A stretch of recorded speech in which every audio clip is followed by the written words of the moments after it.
Okay, cool. Thank you for coming. Thanks. So I'll sit like this so I can just casually look to the side what I'm talking about.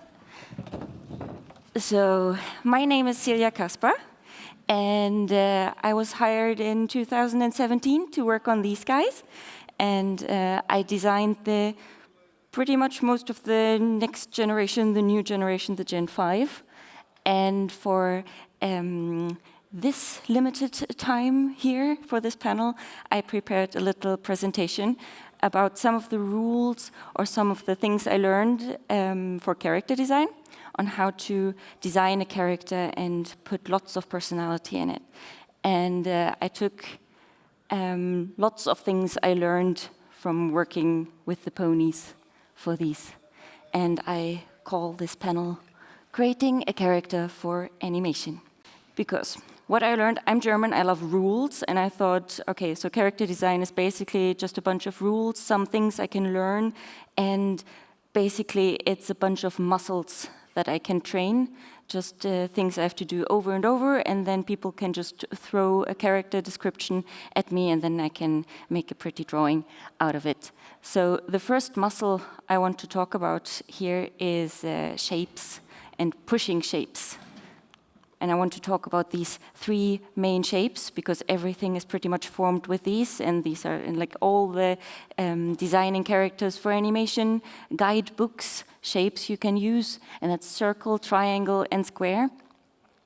And if we take a cat, for example, and you can easily take a cat because they're basically liquids, you can put them in any shape. And I make a cat out of the ball and the triangle and the square. There's definitely one cat in that lineup that I would be a bit hesitant to cuddle. Like one is pure evil, and the other ones are pretty much safe to cuddle. And I think we can agree on the middle one to be the one that's probably a bit dangerous in the end. And so shapes are basically emotions that we immediately feel, and we feel them since we were little babies, because when we were babies, we experienced the whole world with a whole body. We touched everything, we put everything in our mouth, and so shapes have a direct connection to our feelings. So when we touch something that is a ball, a round shape, that's soft, that's friendly, it's dynamic and playful, it's like really nice to touch, and it's kind of harmless as well. And when we touch something that is triangular, that's the stuff that's dangerous to have on the floor in the middle of the night in the dark, because it's hurtful to step on that. And it's just more dangerous, it's slippery, it's pointy. There's something about it that's, you can't really trust it completely. You can't build stuff as easily. It falls down and then you might get hurt. And then you have the square, which you can trust. You can sit on it and it won't hurt or roll away. And you can build stuff with it. So anything square shape that's a material, you can build a Lego house with it. And when we look at animation movies, it's the shape language is almost too much on the nose, because it's just those basic shapes. If you know this movie, do you know that movie? Up? Yeah. So that's Carl and that's Russell. And when we look at them, Carl is basically just made out of different squares, and he's pretty much immobile. He's just so square and boring and very stuck in his routines. And the only thing that's round about him, or two things really, is the little button he has, and that's the last thing he has from his wife, who was the playful, joyful part in his life. And then those balls, but those are like comedic relief. And then when we look at Russell, he's basically an egg.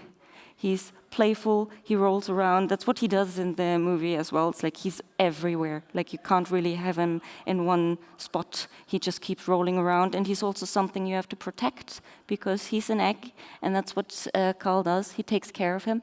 And when we look at the evil guys, then apart from the fact that their eyeliner is always on point, it's everything about them is pointy and dangerous. If you look at them and you had the task to hug them, it's like it's really hard to do that without losing an eye, or like to approach it from the right angle.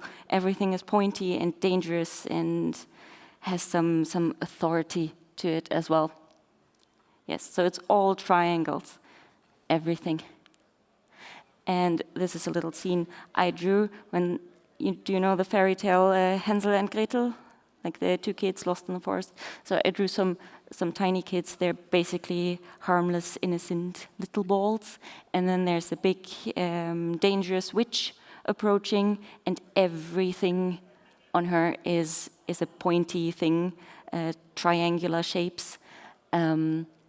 So you look at that picture, and even if you don't know the fairy tale, you know that those kids are in trouble. This is not a good situation. They should look out. But if I take this exact drawing and I take every sharp angle and I make it round, it's still not an ideal situation. It's still like, okay, I don't know. But it feels like there's room for a misunderstanding. Like maybe she's a good witch and she just chose the wrong moment. She's a bit too big to approach kids that way. They don't like it.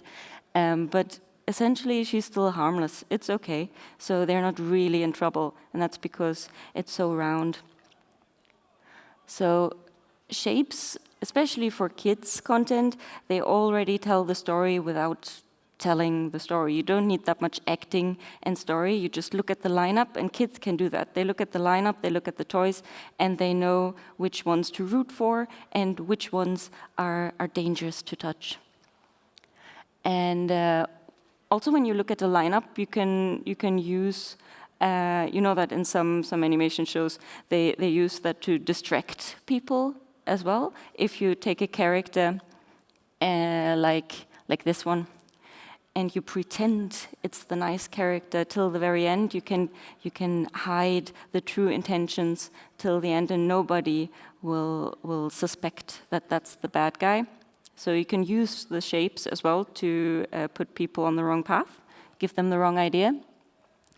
And when we look at a lineup, it's not just shapes that tell a story.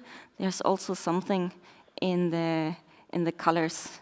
So I thought, okay, so I know the shapes, I know how shapes feel, that works, but what about color? And that's a bigger topic, because color is storytelling too, but there's so many more colors, and there's so much meaning to them as well. And you can buy a lot of books, or like those emotion rings, they tell you which color is which mood. And in some movies, it's so easy. Like you have one color that is for the villains, like the red lightsaber, of course, that's the villain, and then the blue one, that's the good guy.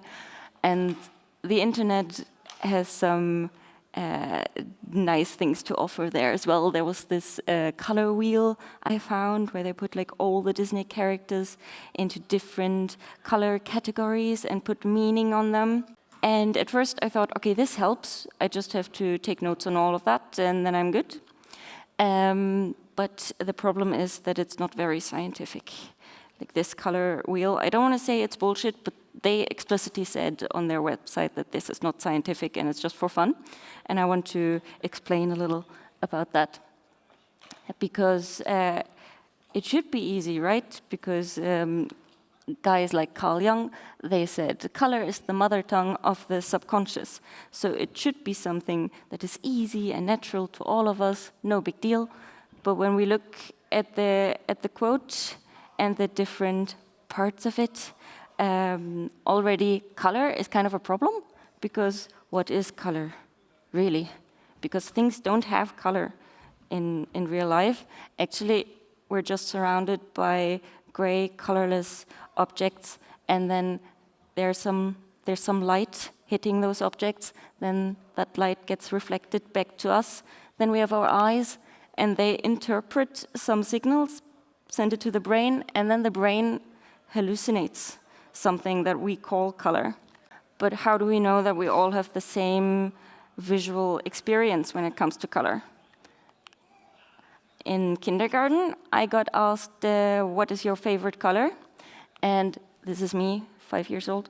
And I very confidently said yellow. That is still the case.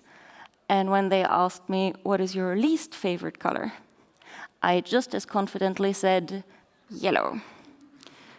And that makes sense. I feel like some people are nodding, because this is what I mean. That is a nice color. That is a good yellow, and this gives me a headache. And the kindergartners were not pleased with that answer. They thought I was very annoying.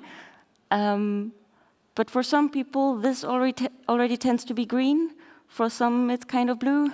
This one, is it pink? Is it red? And I know that there's very specific terms for different colors and categories. But I want to remind you of the cursed dress, because it's not as easy. Do you remember this one? Unfortunately. Yes, right? Okay, so is it blue and black? Yes. You are so wrong. I hate you. It's, for me, is it white and gold? Who agrees? Okay, thank you. I did some research. I think it was blue and black. Yeah, but I still think it's wrong. So this is basically like what the problem is. That's the picture as it was. And then some people tend to go the left option, and some see that. And I just want to recreate this in a different scenario. So I have this character, and I gave that character a white and golden outfit. And I have the same character, but with a blue, dark, like almost black outfit. And now I take this one, and I take a photo of that character, very underexposed. Like, it's a very blue light, it's very low light. It's one of those photos that you can't really tell what it is. And then I take this one, and I take a photo that is totally overexposed. So there's a yellow light, and everything is way too bright. And when we have these two next to each other, and we do this, it's the same. And yeah, right. And I made this, and it still fucks with my head a little bit. But that's what happened. And it's just because our brains are not as easy as that. They think in context, and our eyes are different as well. We have those, I don't know the English word, Stäbchen, Zapfen, all those thingies in our eyes, and they interpret stuff, or they get the signal, but there's like an estimate of how many of those sensors we have in our eyes, and it differs for people. So our brains are different, our eyes are different, and our brains are trained differently as well for different contexts. And a few people actually have said color has not yet been named. What about those colors that don't have a name because they're weirdly in the middle, or it's just perceived in a different way? And then Ludwig Wittgenstein said, the limits of my language mean the limits of my world, though he probably said it in German, because his name was Ludwig. And for this, I want to tell you about the mystery of the color blue, because the ancient Greeks, they didn't have a word for it. In their literature, Homer said the sea was wine dark, and there was some green honey and violet sheep. But especially the absence of blue was kind of funny, and scientists or historians around the 20th century, they thought, okay, maybe they were all colorblind, maybe there was something in the wine, and they were all pretty weird. But then, around the same time, they also discovered through little traces and like in the materials of those sculptures, and also in some recordings, some literature, they found out that the ancient Greeks actually painted their sculptures. They had bright color. They were not so nice and bland. They looked so tacky. And there was so much blue in them as well. And if you have a color blind friend, then you know that sometimes it gets a bit tricky with them choosing colors. So this is not really possible for people who are like collectively colorblind. And that is because if I show you these dots and I would tell you to put those together in 3 groups, what you would do is probably this. All the blues go together, all the reds go together, and all the greens. But color has a little bit more to it than just one attribute. If you do it like this, then you collect them, like all the light and dark ones, all in one, and the main attribute you sort them by is the hue. Color is the attribute of visual experience that can be described as having quantitatively specifiable dimensions of hue, saturation, and brightness. And we love hue. We're just not so good with saturation and brightness. And if I show you this, and I would ask you, in the first row, which one is the lightest? Do you think the red one is the lightest? Yeah. Blue one? Green? Yes. So it's pretty unsure. It's like there are some people who think this, maybe that. And then in the middle one, which one is the brightest there? Maybe just take a look and settle on one. And then in the bottom row, which one is the darkest there? If I turn it black and white, it's like in the first row, the red one is so much lighter than the rest. And the red one in the bottom row is so much darker than the rest. And the one in the middle, they're all the same brightness, really. So there are some cultures that just organize them differently. All light colors go in one group of naming of terms. A whole bunch just go in the middle range, and then there's dark. So if something is dark, maybe dark blue is the same as the dark red because they just take the brightness. So if I just organize all of them by brightness and then color them again, this gives me a headache. But some cultures are really good at it, and there's like parts of the world where color is just organized completely different. So having no term for one color doesn't mean that they don't see it. Maybe they just put it in a different term. And even if you agree that this is blue, and I ask you, okay, imagine blue, then probably all of you imagine a different kind of blue. Maybe some are more saturated, some are darker. It's all to your taste. And if I ask you, what does the blue mean? What does blue in our society mean for us? Then mostly, if you think about blue, you think about orange tones, blue tones, and you come to, okay, it's warm and cold. In school, I learned that those are cold colors, and then we have the warm colors. But if we really think about, is it cold or is it warm, then how come that the hottest part of a flame is actually blue, and the hottest flame in general we know is blue, and then they're like green and purple, all those kind of flames, and then the yellow-orange flame is actually the coldest of them all. That doesn't make too much sense. And then when we think further, is it like, okay, when there's a gender reveal party, the blue, okay, that's a boyish color, so annoying. If we go back in history just a little bit, that's a little bit more than a little bit, but a little bit more, then actually men were not so fond of the blue. They liked the pink way more. And if you had a baby, then you would...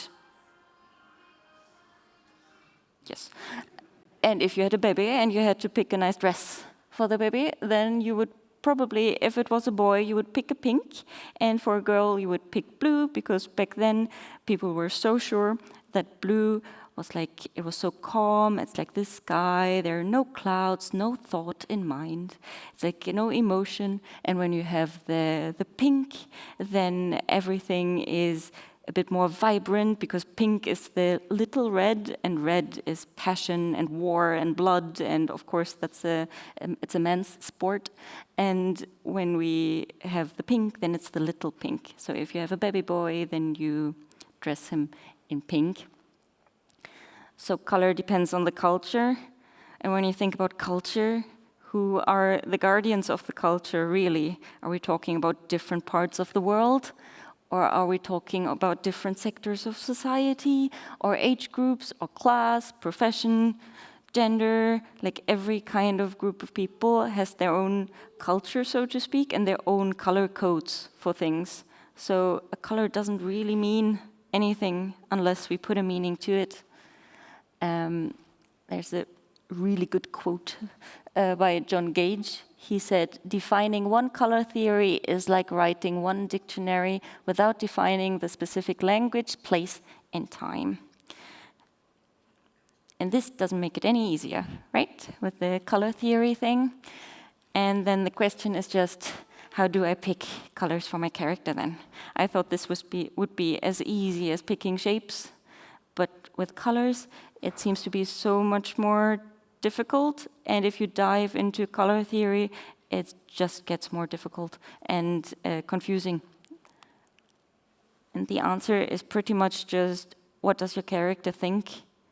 Where does your character come from? How was your character brought up? And what does your character put as a meaning to those colors? And the PonyCon Holland people were so kind to give me a quick prompt for character. You saw him in the play. It must be Ulrich. There is, however, one last thing I need to know to be sure. And that is? Do you have a mother? Oh my gosh, yes I do! Marvelous, then it really is you, our queen. It's like evil as NPC, evil henchman giving real warm tongue from Lord of the Ring vibes. And that's a perfect prompt, because like for the next gen, for the Generation 5, we also had super short prompts in the beginning. We had the Explorer, the Protector, what else? The Performer and the Rebel, and then just the shortest description possible, maybe just one reference, and then we had to make character designs for it. So this is perfect, and I want to give you some insights, because with this just starting, you could go like right into it and put some shapes and colors, but what does the character really think? This doesn't give too much info yet. And then the question is, what is a villain, really? Do we go full cliché? What is a cliché?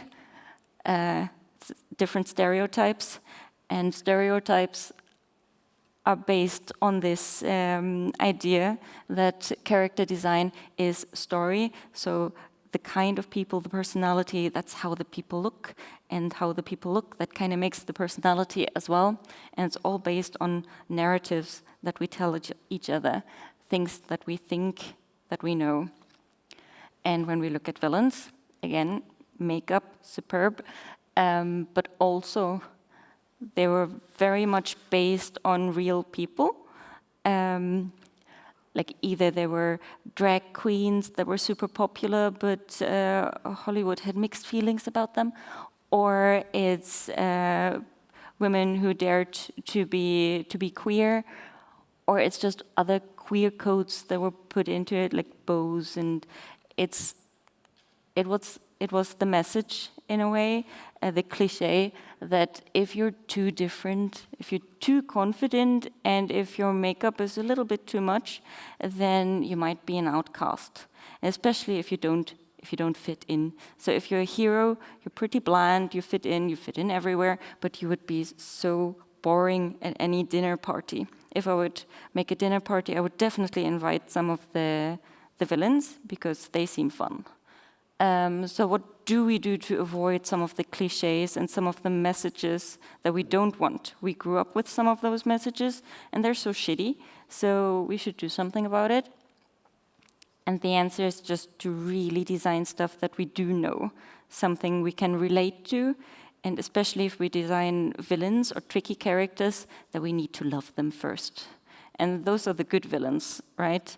The ones where you're like, oh, you can't really get through with your evil scheme. It's really evil. But also, a part of me wishes that you would, because fuck those heroes, they're so boring, and I really get your intentions. What? Yeah, or that. So to add something that is genuine and real and that you like and that you can identify with really helps. So if you design a cowboy, you could go for the Halloween costume and just go, okay, I'll go all in, all the typical cowboy stuff. Or you can Google some people that are not really cowboys, but they kind of seem like cowboys. It's like they're cowboys to you, and they have some of the features that you just think, oh, they would be so good in any Western movie. Really love it. Or you could practice my favorite hobby, which is obsessive research. Diving headfirst into a rabbit hole and then emerge hours, nights later with very peculiar fun facts for your family and friends to enjoy. And then you find out, oh, okay, cowboys, actually, they're like the whole Hollywood thing is a stereotype as well. Before that, cowboys were mostly black people. And then it just got reinvented because filmmakers thought it didn't look pretty on screen, and then they changed it. And that's what research gives you. It gives you some roots in reality, and it gives you better characters. So story makes character, and you can also use it if you have a character. Really imagine what that character has been through, because what we go through also changes our design. If you look at people and what they dress, if you ask them, how do you look like this? Why do you have a scar over there? They tell you a story. And why do you wear your hair like this? Why do you look the way you do? Then they have a story, and the story made them that way. So if you design an old guy, you're like, okay, that's relatively old guy, and then the director comes back and says, okay, old but not old enough, make that guy older. Then you can put wrinkles everywhere, because skin gets old, but this is pretty much wrinkles everywhere. It doesn't really have a meaning, and wrinkles are basically just what your skin, what your face did a lot, and if your face does one thing a lot, then you wrinkle there. And so you can put wrinkles different places. If your character thought a lot and just raises their eyebrows a lot, then they probably get wrinkles on their forehead. If they laugh a lot, they get those nice wrinkles. And if they are very skeptic or worry a lot, like just imagine one facial expression your character makes a lot throughout their life, and then just put a wrinkle there. It's like, yes, I did this. And then you have more story. And when we look at them, we already see that story. So that's nice. When you design a tree, you can go for the very straightforward tree that hasn't seen shit. It grew there, it became a beautiful tree, and that's it. Or you could design something like that. And in that, you see a story. The tree grew, and then something really bad happened because it just got cut there. Maybe there was a lightning or something, and the tree grew another direction. But that's kind of scary because the earth looks different there. And then it grew up again. Maybe something lives in it, and it takes a turn again. So there's story there. We see that the tree survived where it was, and that's much more interesting. I prefer a tree like this over that one, because that one's not just a tree, it's a character. So when I look at this, I have to hallucinate first, or imagine a big thing behind that very short prompt. That's why I think I fell in love with those G5 characters so much, because they just gave us the names, not the names, just the prompts, and then they were like, just imagine the rest. So you build a childhood with that character, you build a whole life, you imagine everything, and you draw everything, and then it becomes a character. So for this guy, I had to imagine first, and I went into research, because he's a pony, right?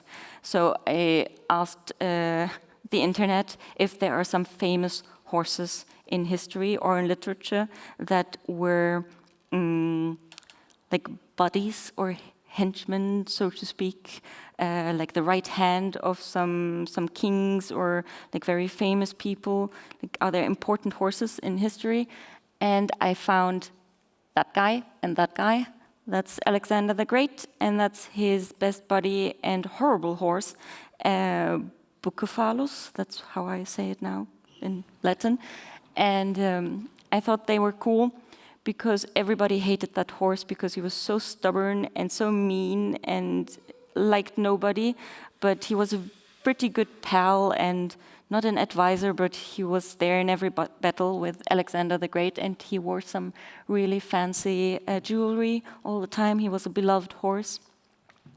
And then I found some more nice info, and I was hooked, because in some poems they say that that horse was actually not a horse, it was a unicorn. I was like, okay, that's interesting. And he was called Bucephalus. That means ox head, because they say that he probably had an ox head-shaped scar on his leg, which sounds so much like a cutie mark, doesn't it? And to have an ox head, something that is so stubborn and has big horns, and then have a golden sporty horse, I thought that was cool. Yeah, and the fancy jewelry, I thought that was a nice touch. I thought, okay, that's a cool villain horse in a way, but he's not really good as an evil henchman, because if you're a villain, like in a disappointed advisor villain, you need a backstory, something that made the character as it was. And then I thought, what if it's not that character, but how horrible would it be if you had a character like that as your dad? Like somebody who's so eccentric and loud and stubborn and aggressive, and a very golden horse in a way. And what if that stubborn horse found a lady that was just stubborn enough to take up with him, to be like, okay, this I can deal with this. So I thought a donkey. And you can pair horses and donkeys. And if you pair a female horse and a male donkey, it becomes like the offspring is a mule. And if you have a male horse and a female donkey, then it's a hinny. And I thought, hinny the henchman. That has a ring to it. And that's what you get when you take those two and just look at those eyes. He's so disappointed already. When you look at hinnies, they're not as popular as mules because they're smaller, they're skinnier. There's something, you don't trust them that much, even though they can do just as much of the work. And they have very thin hair, which makes them look a little bit creepy at times. This is perfect. That sounds like the embodiment of a disappointment for that horse of a father. That works. And I thought that has some opportunity for disappointment, for anger, for not knowing where to go in your life. And it has that vibe of a fallen prince, a fallen angel. He's trying to please his family, but that mother is really not capable of feelings. She's too stubborn. And that father, he's so famous, and he was a good advisor, and now he wants to do the same thing. He wants to be an advisor too, but he's just not as trusted. People mistrust him, and it's so unjust. It's just not fair. So that's the whole thing. You have to have a rant with yourself about that character and to be like, yes, this is like everything you do that is evil, it's just because people treated you really badly. And then you can start looking for shapes, because which of those shapes feel like they're hard to hug? and that are just not trusted that much, are just not as pretty or playful. They're just kind of uncomfortable, and they're trying their best though. And I think the triangle is the one to go with. And I also thought of some emo bands in that moment as well. So I came up with this first scribble. I put lots of triangles, and I thought, okay, maybe he's a hinny, but he has a crooked horn, and maybe it was a nice horn in the beginning, but he just tried so hard, he smashed his head in like something, and the horn got a little crippled, and he gets the emo vibe, like with a big triangle over there. And I put some more details in, some more drawing, and yes, so I thought the horn was important, and maybe he's wearing the same jewelry, like he inherited from his dad, but because his dad was so big and powerful, they're a bit too big for him, so they're constantly hanging over one eye, so he doesn't see very well, but he doesn't want to take them off because he's good enough. And he has that very thin hair that hinnies have, and he's wearing the horseshoes that are a bit too big. And he gets the very disappointed, angry, fallen angel, Lucifer eye. And then for a cutie mark, I thought maybe he also has the ox head, but in his case, the ox head is his father, and he's trying to do the same job, and the ox head is wearing a crown, because that's his goal, to serve, but be good at it.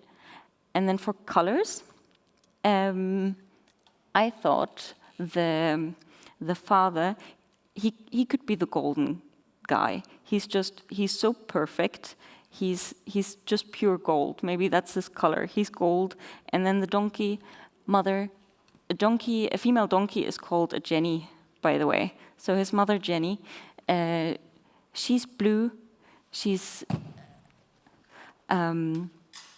like how I see it, like they're all blue in a way that she's so stubborn, like she's like the blue sky. There can be clouds and stuff, bad weather happening, storms, like the father, he's like everywhere. And then, but the blue sky is just, it's always there, it's calm, it's cool. So she's blue, and if I mix those two colors that are strong colors, I get an ugly green, or something that is just very in the middle of everything. It's not too saturated, it's not too bright, it's not too dark, it's not anything really. And that's a perfect representation of a disappointment for the father again, because like you're neither one thing nor the other. Can't you be a bit more bold? So I thought that green would do. And I put some green on him and dark, rather purple hair, because for me, purple hair represents, like when my sister tried to piss off our family, she dyed her hair purple, and I think it's a rebellious color. It's something you do to be like, no, this is me, mom.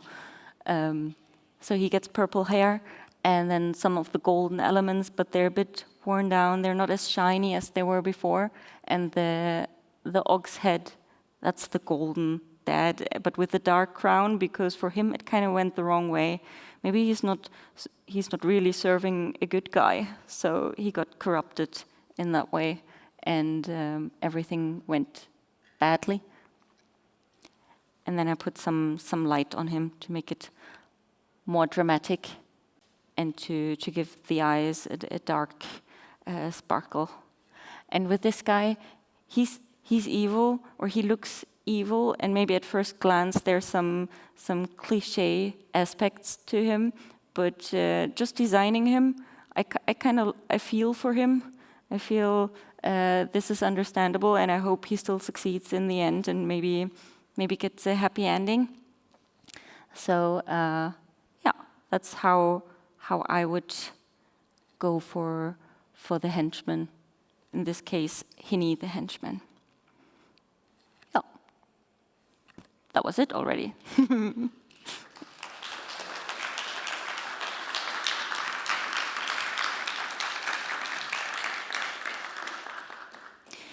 Do you have any questions? Yes? How did you decide on the pose? For the pose, I thought I always put like characters in poses. They already show lots of personality or feeling, and I thought, what if he just had a very like mean message by someone from his family or something, and he's just turning around to us, and it's like I will succeed. So there is some rebelliousness in him, but he's like just turning over his shoulder. Like there's something you don't fully trust in that pose as well, because you don't see him fully. He's like walking another direction and looking around. Like something in the pose, he's hiding something. Maybe he's hiding a lot of anger. So he's not like standing up tall, very confident. He's just hiding lots of emotion inside and then looking at us over the shoulder. I thought that was, yep, that gives me the creeps. Cool. Thank you. Hello. Hello. So for the G5 movie, like how many different iterations did those characters go through before you settled on the final ones? I'm guessing lots of different versions, or? Yes, we had lots of different versions, and for those you have to come up with different personalities in a way too. Like for Zip, for example, I just had the prompt rebel. So I thought about like different people I thought were so cool in school. Like they really lived the rebelliousness, and but also different pop stars, like anything that came to mind, anything that represents rebelliousness to me. And then I also imagined different ways it could go, like because we knew those two would be siblings, Zip and Pip. So I thought about different scenarios, how they would work together. Do they like each other? Do they not? Is there anger in Zip as well? Or is she fine as she is? Is she arrogant or is she shy? And then we tried just lots of different versions, and then everything came together. But yeah, it was like lots of versions, lots of iterations. And then of course producers, they kind of pick stuff as well. And then you have to Frankenstein some stories together. Sure. But with one prompt, it's easier because there is one idea behind it all. Makes sense. Thank you. Thank you. So for Misty's current design, assuming like the dark purple is like the rebellion, like from, breaking free, what would you say the orange at the end is, like for emotions? For Misty? Misty, yeah. Oh, since I didn't design Misty, Oh, I don't know exactly what their intentions there were. And I know with colors, the producers were kind of funny because I had lots of ideas for colors, and then they would turn it around. I was like, no, this color means something to her. But I guess there are big things, thoughts behind that, again, in the beginning. With the rebelliousness, there's something dark, hiding, and then orange just seems like something is a bit more dynamic, energetic, something bursting out. But I really think there are probably lots of notes on this and obsessive thoughts, because that's a thing character designers do, they obsess. Thank you. Thank you. Hi. Hi. Have you ever had a moment where one of your designs was perhaps refused, or whether they really pressed for changes and you felt the need to defend the original design? Yes, lots of times. Any good anecdotes from that, or moments where you felt very strongly about that? Especially for Hitch, because when I designed Hitch, I had a few versions, and then I was very sure about the colors. In the beginning, there was a version of Hitch that was all green and blue, and I had a whole backstory or lots of notes behind it why he has the colors he has. And they looked at the lineup, and then they said he has to be yellow. And my heart broke. I was like, he's not a yellow character. He's just not. And same with Pip and Zip, but then you kind of have to force yourself to do a backflip in your head and be like, okay, just reset this, and let's see how this color could work in your story that you have in your head. But sometimes I would suggest, like, yeah, but just imagine if he had this color, or maybe we change the other character to another color, and then I would fight with Leah because she didn't want to change her colors. So yeah, so that happened quite a lot. And in another project, I felt like I went to war because they wanted to put eyeliner on a character that I thought it was a realistic show. It was animals, by the way. So I was like, no, you can't put eyeliner on a rabbit. This is vegan. We can't do this.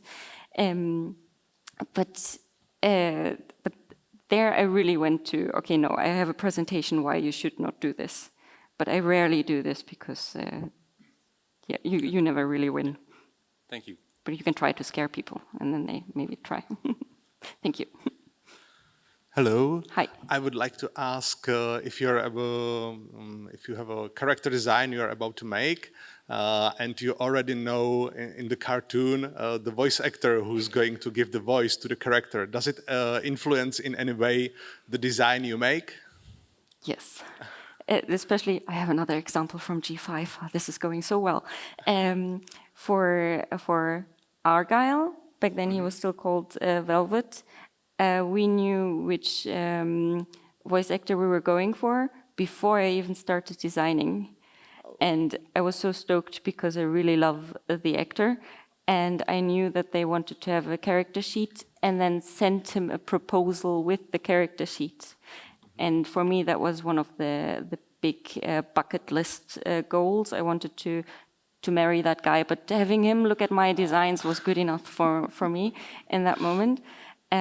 So I tried to I watched all his movies, so I was like, okay, I know which roles to put in it, and I had the whole personality there, and I picked some of the hairdos he had in some of the movies, and with the color I had a whole plan. So this all worked out, and but it didn't work out for the character because they killed him off early, and then they couldn't pay the voice actor, so they got another one. But the actor saw my designs, so good for me. Yes, but that's really fun actually. If you hear the voice already, then you can imagine way better what the personality is going to be like, and everything comes to you faster. So I think that should be done all the time. It's really inspiring. Nice. Thank you. Thank you.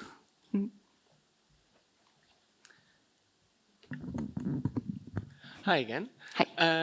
So I have another question about the design specifically, because you just took us through the whole process of how you got to the colors, the whole vibe of the character. But as someone who's very much more of a visual thinker as opposed to research, I'm very curious. When you see that, sometimes when you see the description of a character, for example, with the G5 ponies, the minimum description that you got, do you ever just immediately also think in your head, oh, that's what it's going to look like, before even doing research, looking into references?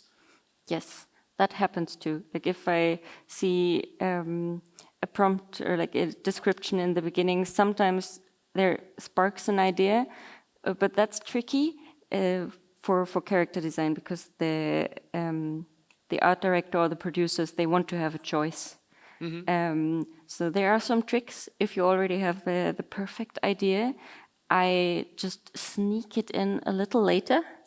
So it just makes some random, do not pick this ideas first. And then I sneak in the perfect idea and just give him a little, the rendering is just a tiny bit nicer. And there's a little glow behind the characters. And it almost always works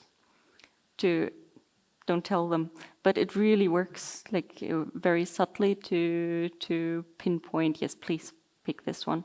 But sometimes it happens that I have the first design, or I already have an idea, then the design is there and I'm like, yes, this is it. Do they ever ask for a justification of the design you make? You've just given us the whole backstory again that you went through, but if you pitch your own design that you just imagine in your mind, does that ever create yeah, no, I just kind of went for it. Is that ever a problem when pitching a character or an idea? Not really. I think they like it if you put your own ideas in there as well and imagine a whole thing. because that changes the story too. In the beginning, when you're there for pre-production, everything is so vague. Yeah. For the G5, we didn't have a fixed story till the very end. So everything was vague and changeable, and sometimes ideas came in the design phase, and then the story writers were like, okay, this is kind of fun, so we'll just take this over here. So actually, if you're into it and the people can see, oh, I think she really loves the character, that's always a winner. They like to work with people who are invested. In the animation industry, everybody's nerdy and obsessed and weird. So if you meet someone you already see in the designs, okay, that's an obsessed person, then you just like that person more and you want to work with them. Fair enough. Thank you so much. Thank you. Hi, I was wondering whether you had any archetypes or like stereotypes that you know that you tend to like fall into yourself whilst drawing. Like, are there any that you're like need to be conscious of before you like make all your characters like that, if that makes sense? Yes.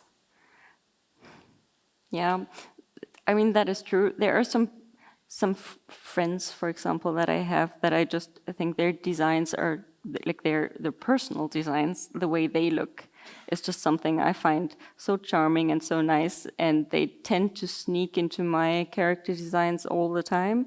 And then I have to remind myself, like, do not draw her again. She doesn't like it to be in all the things. So that sometimes happens. But for the bad guys, sometimes if I don't like characters, then I tend to take from different cliches I have in the back of my head when I'm like, I do not want to spend time with this character. So here are some cliches of, I don't know, the mean schoolgirls, for example. Like there are just some cliches there that you sometimes just lazily take. So I have to remind myself there, no, it's not particularly evil to have long, silky hair. It's okay. And then I have to remind myself and work on that a little more. Dive into a character.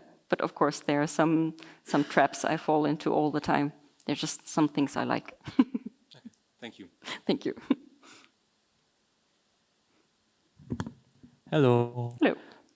I was wondering, when several different character designers are working on a common project, how do they join their efforts together to make consistent character designs that's, you know, like not having character designs that look out of place, or like how do they make something that looks cohesive together? Like, do they work directly with each other, or is it just like they send their designs to the company that asks for them and they all have to get them approved from the same person? How does that work? You mean when different character designers work together and they're like different designs, how to make them work in the same world? Yeah, basically. Yes. Well, in the beginning, in pre-production, there's often a very first exploration phase where you can go pretty wild with the styles and try wild ideas. And then the producers, they have to, or the director, they have to put a choice, a direction on which are the styles we want to go for, which are the rules for this world. So then you kind of circle some of the ideas, and you're like, okay, in this world, all eyes are this proportionate to the rest, or we have hoofs that are differently colored, we have feathers on the hoofs, or we have all the cutie marks on one side, or the outlines, if it's 2D, the outlines are thicker than lines in the middle, or for the shading. And then you have this list of rules, and then when you make your designs, you just try to put everything again into this set of rules. And that pretty much always works. So to have like a very wild phase in the beginning and then just cut down where it extends those rules. And then you look at them in a lineup and you have to see if they feel right together. All right. Thank you. That was a great answer. Thank you. Cool. Any more questions? Or are you good? Nice. then thank you so much for listening. Those were like 120 slides. Thank you for bearing with me. And I'll see you around. Come by the booth, say hi again, and